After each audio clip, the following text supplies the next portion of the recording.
let's delve into Pesach. As I said earlier, that we have now exactly uh, Saturday night was 4 weeks to Pesach. So this year Pesach is unique, just a little bit like Purim. Oops. Okay, so Purim was on Friday. This year Pesach starts on Saturday night, so right after Shabbos, which makes the preparation a little bit more complex because you have to get ready with getting rid of the chametz bread. Um, but on Shabbos you still have to eat challah officially, and you're not allowed to eat matzah before the beginning of Pesach. So what do you do? Well, we'll talk about this another time. I want to delve into the depth of Pesach, and being that we are here with very advanced and very studious students who have heard and studied so many years, and those who are going to listen on this recording. Um, so I'm going to move away a little bit from the regular teachings that we do kind of on a yearly basis on, matzah, flat, chametz, ego, kind of go into different teachings that we haven't touched upon so much. And perhaps also I'd like to delve into the Haggadah.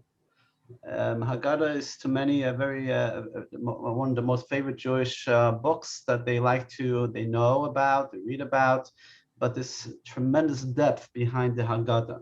So today I want to touch on the matzah and the wine, the two main mitzvah of Pesach. So when it comes to Pesach, the Torah is very clear. What are the obligations? What are the mitzvahs? So there's always, when you're talking about commandments, we always have positive commandments and negative commandments. In Hebrew, these are mitzvahs aseh, the mitzvahs you have to do, and then the mitzvahs lo saseh, the mitzvahs which you are not allowed to do, or sometimes you have to prepare yourself for something that should not happen during a certain time. So for Pesach, we know no bread, no leavened items may be found in your homes. I'm quoting from the Torah. During the 7 or 8 days of Pesach. That's the mitzvahs lo saseh. Now, when it comes to many mitzvahs, Hashem gives us the consequence or the punishment or the reward for certain mitzvahs. Most mitzvahs, it doesn't say clear what is the punishment if somebody violates a certain commandment. But if it does say, and there's in general different categories, we can understand the severity of this commandment based on the consequence. So for example, when it comes to chametz, having chametz in your possession, the Torah says if somebody has it, v'nichasa comes from the word of kares. It is Hashem says the person will be punished by death by heaven. Death by heaven is a very general punishment mentioned to many commandments in Torah. For example, eating on Yom Kippur. These are not punishment that are being executed by the Beis Din, by the rabbinic court. We talk in temple times. Today there is no rabbinic court that has the power to execute any punishments. But this is straight from heaven between Hashem and you. But it's not the emphasis on how severe the punishment is, but the emphasis how much weight there is when it comes to Pesach. That these are obviously intense spiritual energies that we don't want to play around with and be more. And this is what Hasidic teaching always emphasize. It's not about the severity of something, but the opportunity to delve into the deep, powerful energy of the mitzvah of the holiday. So the flip side of the negative commandment of not having chametz is the two mitzvahs on Pesach, the mitzvah of eating matzah and the mitzvah of drinking 4 cups of wine. We have a mitzvah to eat maror, the bitter herb. So we have a mitzvah of the Seder. So in general, these are actually 4 mitzvahs. The Seder, the meal that everyone needs to have. What's the focus? What's the mitzvah that we're doing of having the Seder? It is the mitzvah of telling the story. Haggadah means to tell the story. Lehagit, magit, to tell the story. On Pesach night, you have an obligation for the Torah to eat matzah. How much matzah? So we bring to the Seder table 3 matzahs, right? And during the Seder, we drink, we have not just drink, but we have an obligation to drink 4 cups of wine. 4 cups of wine and grape juice, 4 different cups. You don't have to drink the whole cup, drink about a quarter of a cup, but you have to drink like 3 ounces, 4 times 3 ounces during the night of Pesach.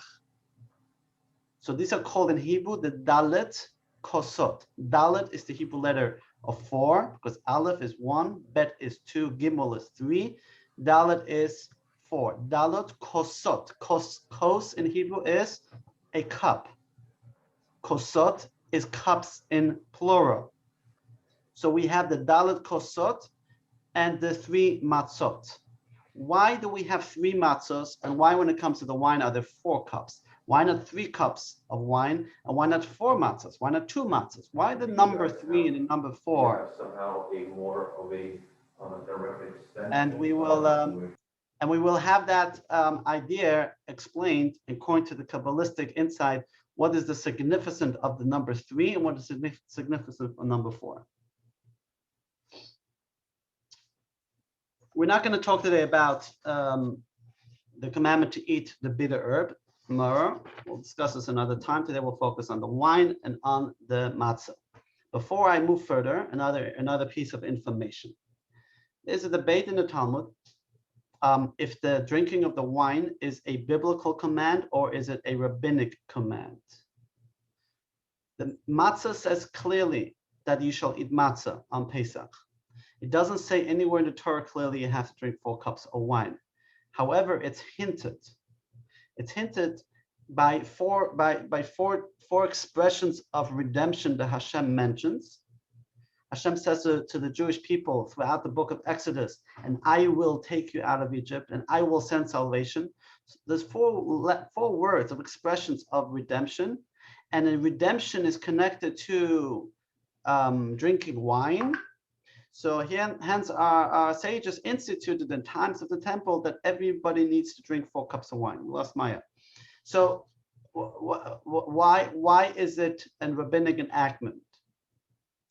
And what weight does it have when I say a rabbinic commandment versus a Torah commandment?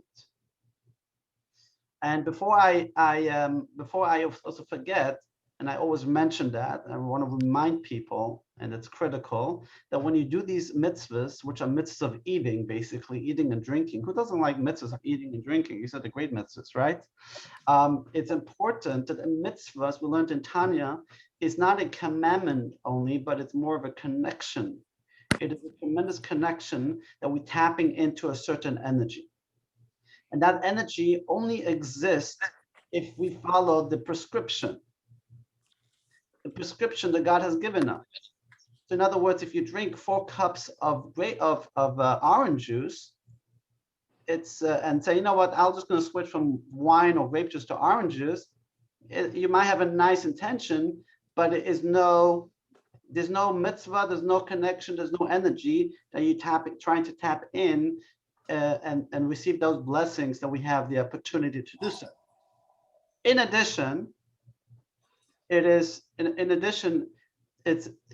important that you do it in the right manner, in the right time, because in Kabbalah and Halacha, time and space and person all come together. Say that again: person, time, and space. There are certain mitzvahs that are connected to a certain space.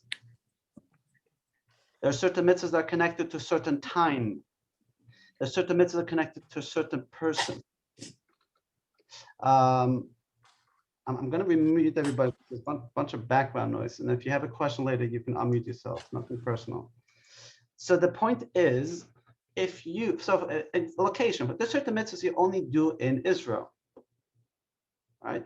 There are certain mitzvahs you only do it a certain specific time or a certain person, right? A bris is only by a boy. A redemption of the firstborn is only by a firstborn boy that's born to a parent that is not a Cohen and not a Levi. There are unique mitzvahs to unique people. There are unique mitzvahs to unique locations. There are mitzvahs that you put a mezuzah in your home, but you don't put a mezuzah in your bathroom. So just give you examples. So when it comes to Pesach, the mitzvah is to drink the 4 cups of wine and to eat the 3 matzahs, or eat matzah on the night of Pesach. When is the night? When does night begin? Night begins at sundown, at night. When this, not sundown, not at sunset, but when it's dark, when the first 3 stars appear on the sky, on the sky. So what's important is that you make sure that you do your Seder, or at least the part of the Seder that is connected to 4 cups of wine and the 3 matzahs, that it happens after it's dark. So practical speaking, this year, it's nighttime, and you can look it up on the halachic times, because that changes every location, right? Different sunset and different sundown, different nighttime. If you go to our website, there's a link to Zman. It's called the halachic times, and you will tell you every day when is sun setting. You can look it up online as well. But on Pesach, I believe that it gets dark. Night is 8:13 p.m., which means if I make kiddush, the first cup of the 4 wine, at 8:10 p.m., that first cup is not counted as the 4 cups. You got to drink another cup. So if you want to start your Seder earlier, make sure that at least the matzahs and the 4 cups are done after the time. Moving on. Now, because sometimes people have good intention, they call the Seder for 6 p.m., they finish by 8 o'clock, and it's nice. You got together the family, but it's like eating latkes on Purim. I mean, it's missing the point.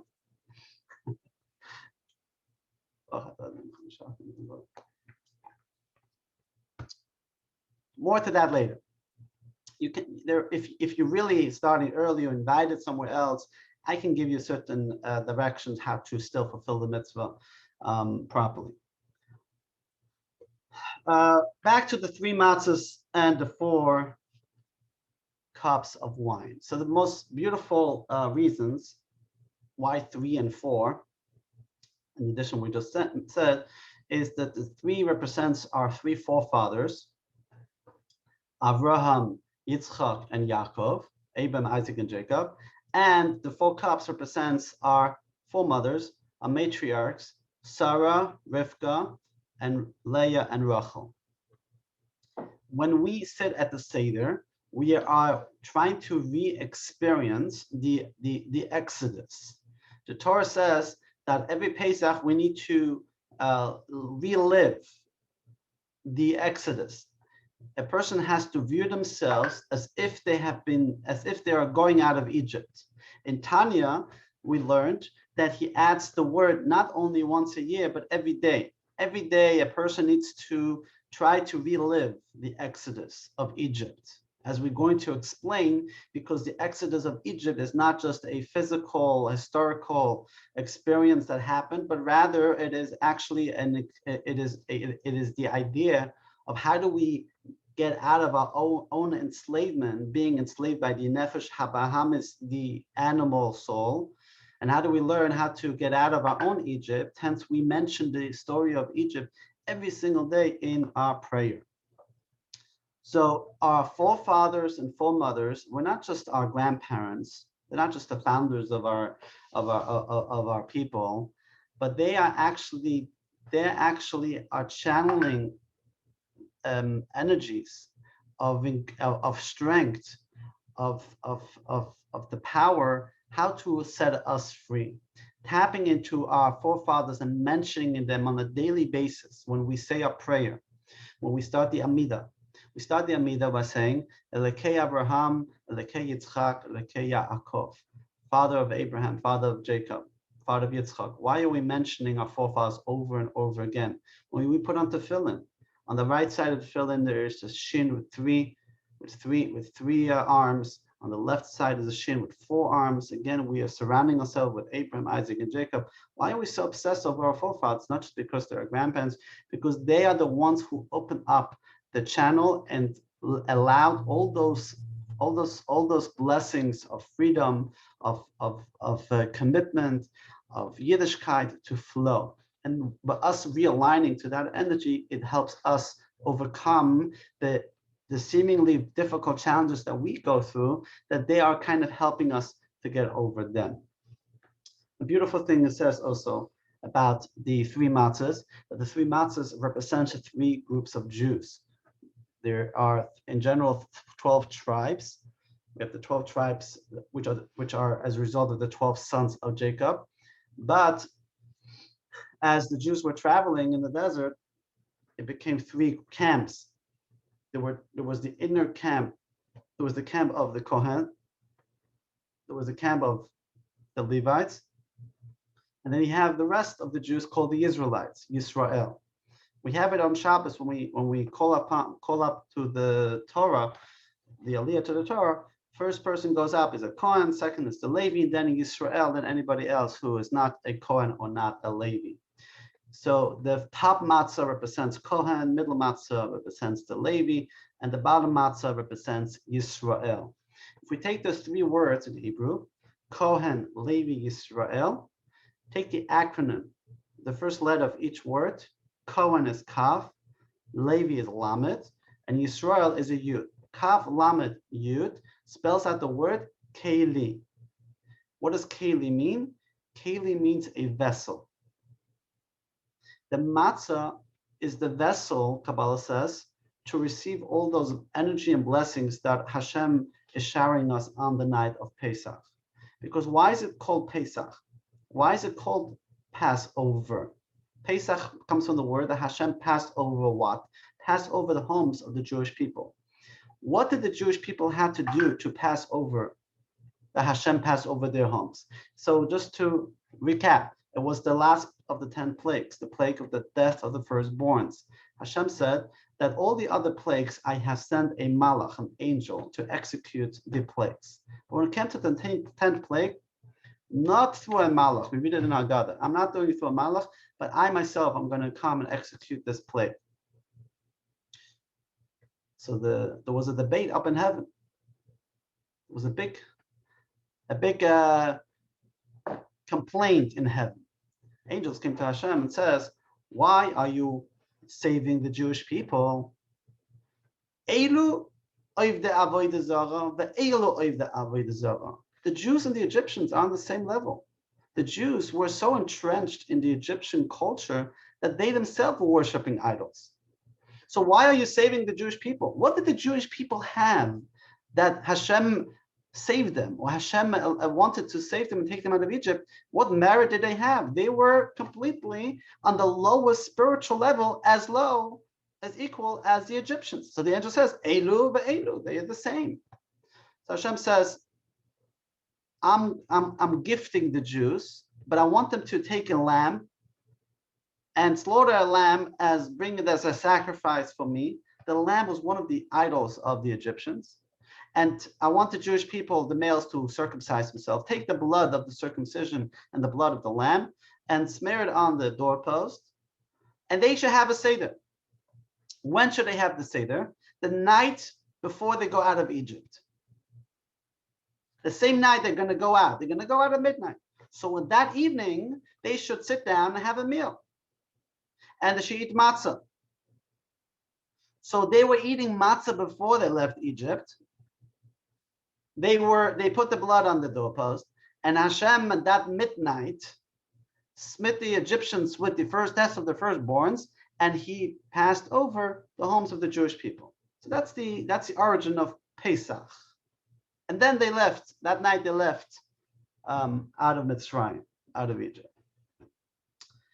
So just to inject a beautiful Hasidic master who said that every year when we sit at the Seder table, in a sense, Hashem is passing over.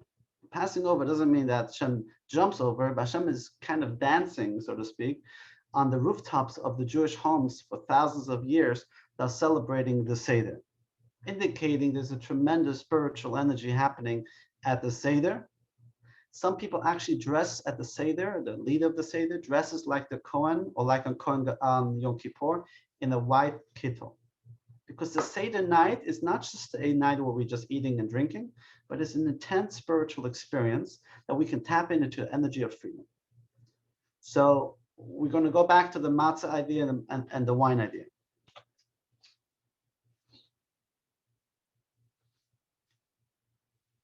One of the great sages during Rashi's time, when they start writing down the code of Jewish law, asked the question, why is it that when it comes to the matzah, we eat 3 matzahs, and when it comes to the wine cups, we drink 4 cups of wine?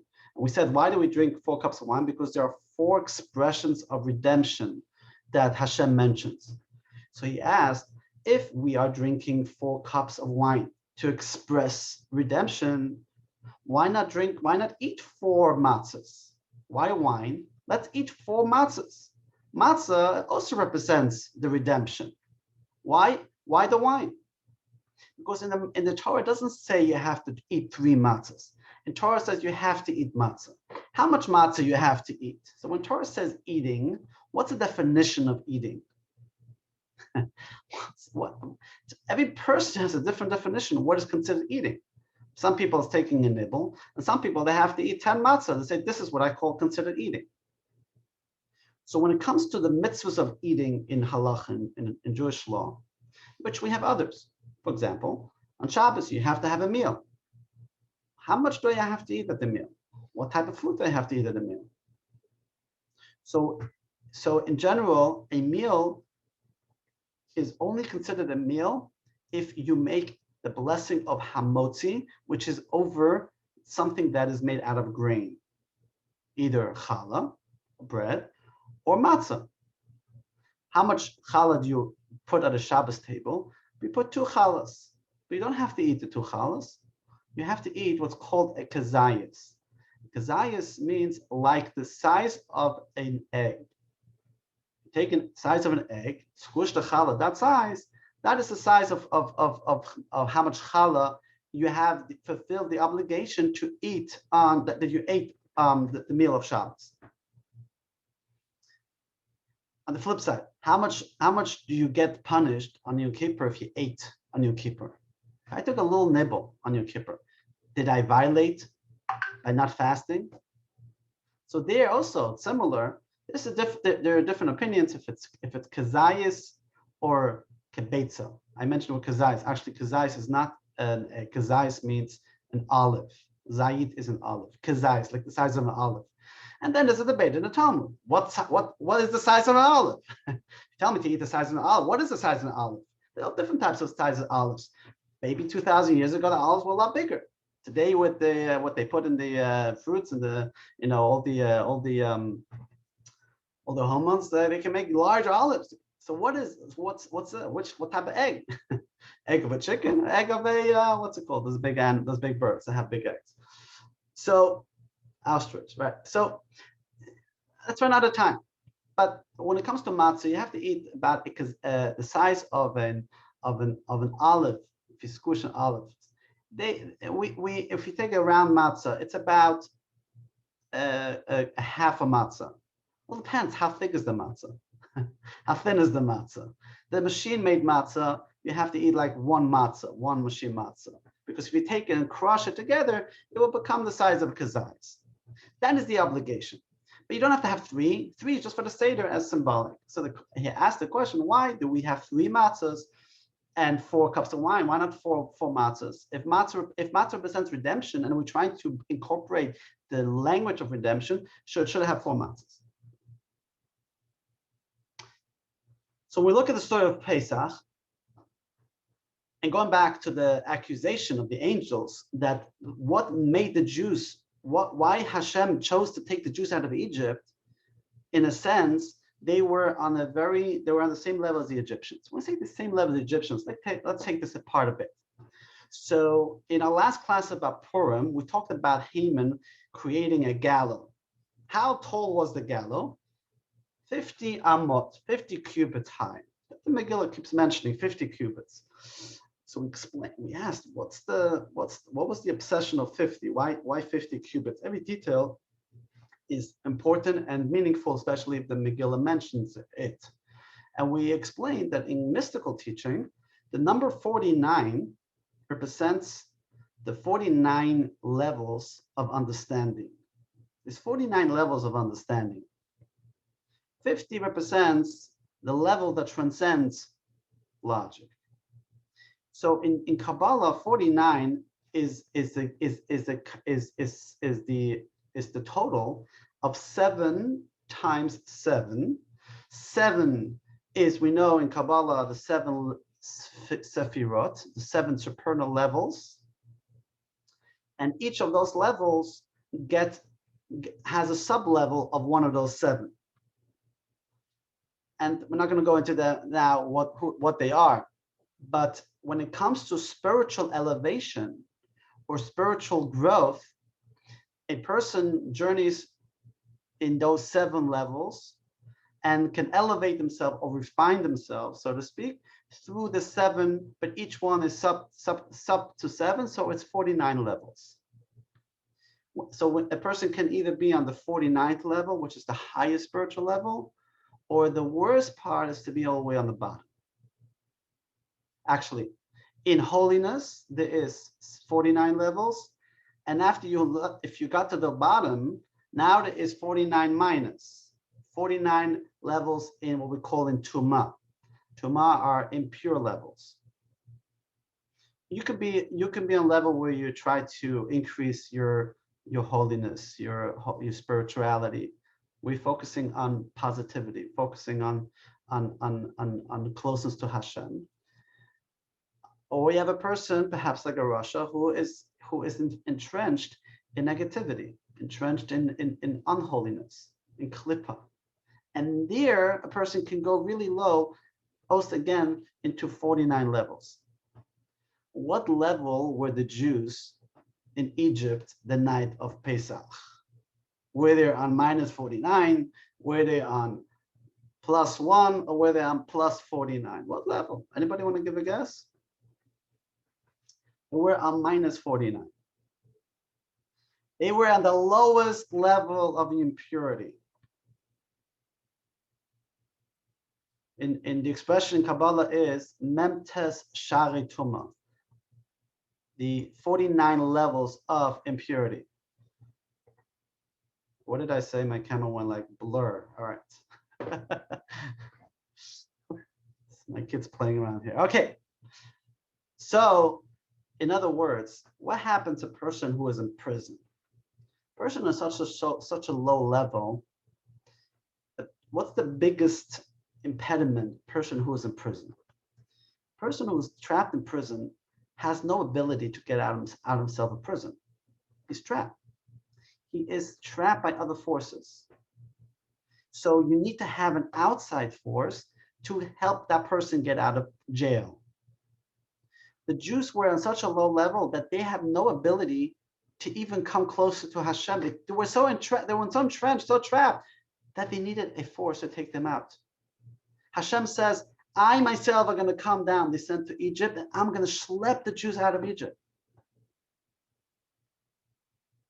Not because they have merits, not because they have mitzvahs, they have no mitzvahs.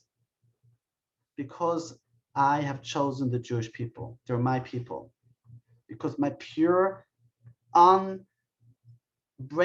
love and care I have the Jewish people, I'm going to take them out. So in Kabbalah and Hasidic teaching, this was called a ha'ara milamayla lamata. It was a revelation from above to below. Schlep them out. So Pesach represents the going out. And that's why they had to go out in a rush. Where's the rush? Why in the rush? We say in the Seder, right? The Jews left in a rush. The matzah was the dough they prepared for the journey, and it didn't have enough time to rise, they didn't have enough time to bake it, and they had to rush out of it. Why was there a rush? You know how long the Jews were in Egypt? They were there for 210 years. One night, you're in a rush, can't make a little bit, take your time, you know. Well, where's the rush? Kabbalah says the rush was because if they would have been there for another split second, it would have been too late. They were at the last level. There would have been another split second, it would have been too late. So it was a gift Hashem schlepped us out. Now, we know that when Hashem said, let my people go, when Moshe told Pharaoh, let my people go, right? He demanded. And that became a slogan when the American Jews were fighting and demonstrating for the Russian Jews, right? Behind the Iron Curtain, right? Let my people go. But we are mid-sentence. The let my people go sentence is not finished. When Moses told Pharaoh, let my people go, he said, let my people go so they can serve God. It's not just the freedom of letting go, but there's a purpose. If we just say freedom with no specific direction, like you tell a person, let them out of jail and don't give them the tools to come back into society, what happens? They end up back in jail because they don't know what to do with the freedom. They don't know how to deal with it. The whole purpose Hashem took us out of Egypt was so we can get to Sinai and get the Torah. But Hashem said, in order to get the Torah, I need you to work on yourself. I need you to now to start working. Till now, or the moment of Pesach, it was a gift. I came in Lamayla Lamata, I schlepped you out. But now you got to work because I want you to earn it. And for that, I'm giving you 49 days. Between Passover and Shavuot is 49 days, 7 weeks. It took them 49 days. Each day represents, and we do that every year by counting the Omer. And if you look in the counting the Omer, we are mentioning one of the 49 Sefirot because it's a time of refinement, a time of work. So now, what happened at the giving of the Torah? Now we earned it, we worked on it, and this is called in Kabbalistic terms that we're able to affect a ha'ara, a revelation of God that was initiated by the people. Milamata lamayla. Mata means below, maila means above, like aliyah, rising higher, lamayla. So Pesach, the Seder night, it was a revelation from lamayla, from above, lamata, coming down to the people. 7 weeks later on Shavuot, it is lamata, lamayla. We went from below and we were able to elevate ourselves to higher. What does it all have to do with the question about matzah and wine? And by the way, when I said that the Jews left in a rush, we learned in Tanya a few chapters ago that the nefesh habahamis, the evil inclination, is like the Pharaoh who chases after you, and sometimes you have to, in a rush, you got to move out of it. You got to not sit and negotiate with the evil inclination and try to figure out how can I make peace. But sometimes you have to kind of go and run away. That idea that on a daily basis there has to be that activation that I just have to run away. Hashem helps me when He gives me the soul every morning.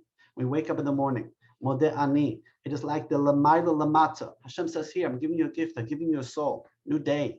But now I'm going to work throughout the day with my meditations and prayer and mitzvahs that I can actually move away because the evil inclination is going to chase after me just like the Egyptians did.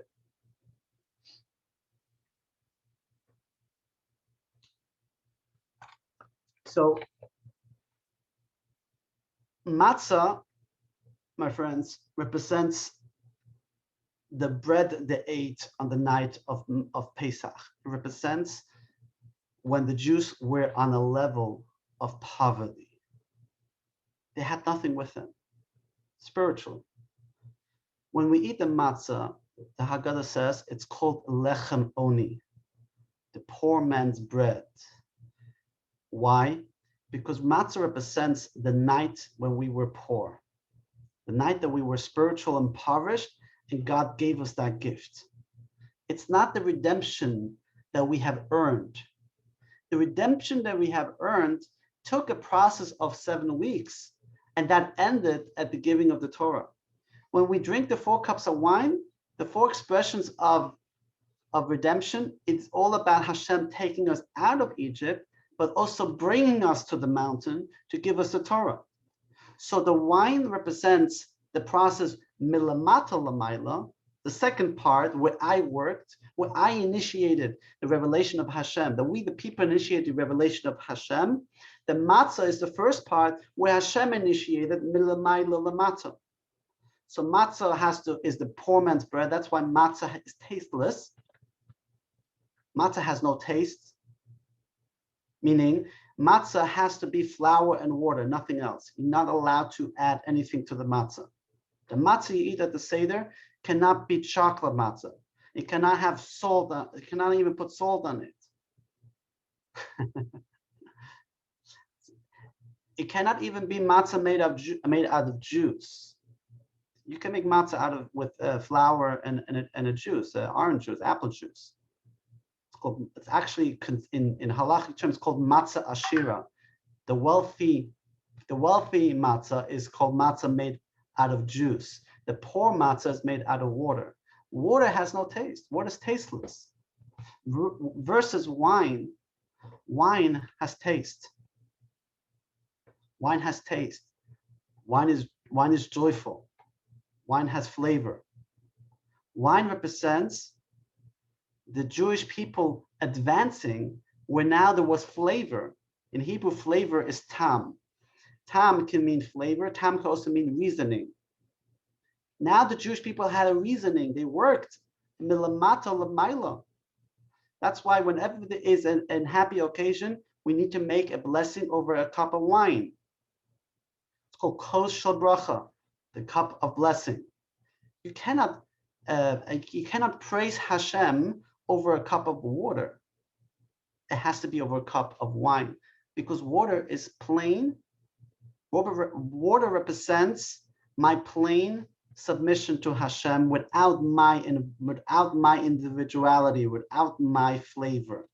Just I am yours, Hashem, which is important, which is one component, which we fulfill by eating matzah, which is flat, which represents the first thing we surrendered. Hashem came, gave us big miracles. We were not worthy, but we saw this spectacle. What happens when you see a big spectacle?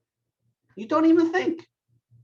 You don't have to, did you imagine you're watching 10 plagues happening, the splitting of the sea, and you're like, okay, let's analyze now the sophistication of the occurrence. Did it happen, and how did it happen? How much energy? You're completely boom. You're flabbergasted. You're like, that's it. I'm done. I'm yours, Hashem, which was very powerful, but it's lacking our own individuality. I didn't bring my mind and my heart into this. I was kind of zapped into this. That is the matzah. Combination. Step 2. We need wine. We need something that's flavorful. Now it's milamata lamaila. And that's why it's 3 and 4. What's the number 3 and 4? I finished with this in Kabbalah. Talmud, something beautiful. Those who took the Hebrew reading class, when we did the Hebrew reading class a few years ago, we analyzed each letter, the Hebrew alphabet, how they look. The Talmud says the Gimel, which is 3, has a, I should bring it up to the, I don't have a visual right now, I'm sorry. But the Gimel, yeah, let me write it up.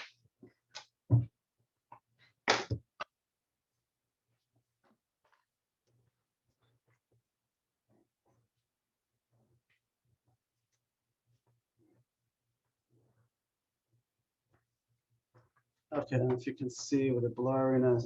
That's not working. Never mind. Basically, the Gimel has a leg that goes towards the next letter. The Dalet has a tail. The Tal has a tail that's pointing to the letter on the right, behind them. Gimel is forward, Dalet is backwards. In Hebrew, Talmud says Gimel represents the word Gomel. Gomel is the benefactor. And Dalet represents the word Dalim, the poor man. Gomel, the Gimel is the giver, even in English, the giver. Dalet is the poor man. Gomel, Dalim. Gimel represents in Kabbalah, the letter Gimel represents in every relationship, in man and woman, in parents, children, in Hashem and the people. There's always what's called a mashpia, the one who is the supplier, the giver, and then there's somebody who is the mekabel, the receiver. Those roles can change. Sometimes you can be the mekabel, and sometimes you can be the mashpia. Sometimes you're the giver, sometimes you're the receiver.